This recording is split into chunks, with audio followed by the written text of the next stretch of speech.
अस्सलाम वालेकुम। उम्मीद करती हूँ आप लोग सब खैरियत से होंगे। आज आप सब लोगों का फिर से मेरे चैनल पर खुशामदीद। मौसम बहुत खुशगवार है, मानसून का सीज़न है, तो क्यों ना आज आपके साथ इस मानसून के सीज़न में बहुत ही मज़े की बरसाती सी रेसिपी शेयर की जाए। आज मैं आपके साथ इस चैनल पर बहुत मज़े की बहुत क्रिस्पी से यहाँ पे फ्रेंच फ्राइज़ पकौड़ा की रेसिपी आपके साथ शेयर करूँ, जो बहुत मज़े की, बहुत क्रिस्पी और बहुत ही मसालेदार बनके तैयार होने वाले हैं। बहुत ये सिंपल सी लेकिन बहुत मज़े की रेसिपी के लिए मेरे चैनल को ज़रूर सब्सक्राइब कीजिएगा। पसंद आए तो उसको लाइक और शेयर भी कीजिएगा और इस मौसम में ज़रूर बना के ट्राई कीजिएगा और आप कैसे बन के तैयार होते हैं उसका फीडबैक जो है मुझे कमेंट सेक्शन में ज़रूर दीजिएगा। तो चलिए अब झटपट से इस बहुत ही मसालेदार और बहुत ही क्रिस्पी सी रेसिपी की तरफ हम लोग बढ़ते हैं, जिसके लिए यहाँ पे सबसे पहले हम लोग एक चॉपर ले लेंगे, जिसके अंदर 6 से 7 जगह मैं यहाँ पे लहसुन के शामिल करूँगी, छोटा सा काट के शामिल करूँगी ताकि कोई भी लहसुन का टुकड़ा जो है साबुत ना रहे। इसके अलावा मैं यहाँ पे 5 अदद मैंने हरी मिर्ची लेनी है, जिनको यहाँ पे मैं दोबारा से जो है छोटा काट के शामिल करूँगी ताकि बहुत अच्छे से लहसुन और हरी मिर्ची जो है एक ब्लेंड हो जाए और इनका बहुत अच्छे से जो है पेस्ट बन के तैयार हो जाए। सारी हरी मिर्चें काटने के बाद थोड़ा सा इसके अंदर पानी शामिल करेंगे। पानी शामिल करने के बाद अच्छे से इसको ब्लेंड कर लेंगे।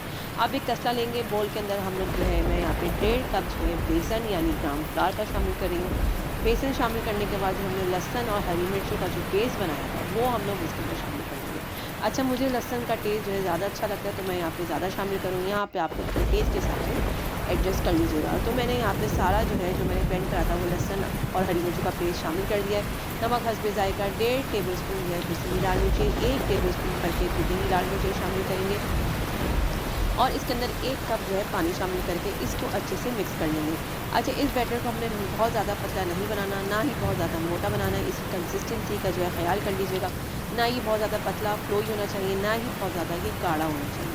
तो यहाँ पे मैंने अपना दरमियाने के हिसाब से यहाँ पे इसकी कंसिस्टेंसी रखी है, अच्छे से मिक्स कराए और आखिर में थोड़ा सा मैंने इसके अंदर हरा धनिया भी शामिल कर दिया है ताकि पकौड़ों के अंदर से जो है बहुत अच्छी सी खुशबू भी आ सके। और अब जो मैंने यहाँ पे साइड में फ्रेंच फ्राइज़ यहाँ पे काट के रखे हैं, थोड़े से हम लोग फ्राइज़ ले लेंगे और फ्राइज़ लेने के बाद जो है इस पकौड़े बैटर के अंदर शामिल कर देंगे। अच्छा, जितने हमको फ्रेंच फ्राइज़ एक दफ़ा में तलने हैं बस उतने ही शामिल करेंगे, इससे ज़्यादा शामिल करके इसके अंदर हम इसको डिप जो है नहीं रहने देंगे, क्योंकि आलू जो है फिर पानी छोड़ देंगे और फिर पानी छोड़ने के बाद ये हमारा बैटर जो है पतला हो जाएगा। तो हमने जितने आलू जो है एक दफ़ा में फ्राई करने हैं उतने ही हम आलू डिप करेंगे। इसको अच्छे से हमने बेसन का जो यहाँ पे बैटर बनाया है उसको अच्छे से कोट करेंगे और कोट करने के बाद जो है इसको हम लोग फ्राई कर लेंगे। अच्छा, फ्राई हमें इसको बहुत ज़्यादा एक टाइम में बहुत ज़्यादा फ्रेंच फ्राइज़ नहीं डालने, क्योंकि बहुत ज़्यादा डाल देंगे तो ये सारे फ्राइज़ जो है फ्राइज़ पकौड़ा जो है आपस में चिपक जाएंगे। तो हमने इस चीज़ का बहुत ख्याल रखना है। बहुत सारी फ्राइज़ जो है एक दफ़ा में हमने फ्राई नहीं करने, बल्कि थोड़े-थोड़े से यहाँ पे फ्राई करना है। जब ये फ्राइज़ पकौड़ा जो है अच्छी से दोनों तरफ से गोल्डन ब्राउन कलर के हो जाएँगे, फिर हम इनकी जो है फ्राइंग जो है रोक लेंगे और इनको हम लोग स्ट्रेन कर लेंगे। ये देखिए, इस तरह से हमारी ये फ्राइज़ पकौड़ा जो है बहुत मज़े के और बहुत क्रिस्पी से बन के तैयार हो गए।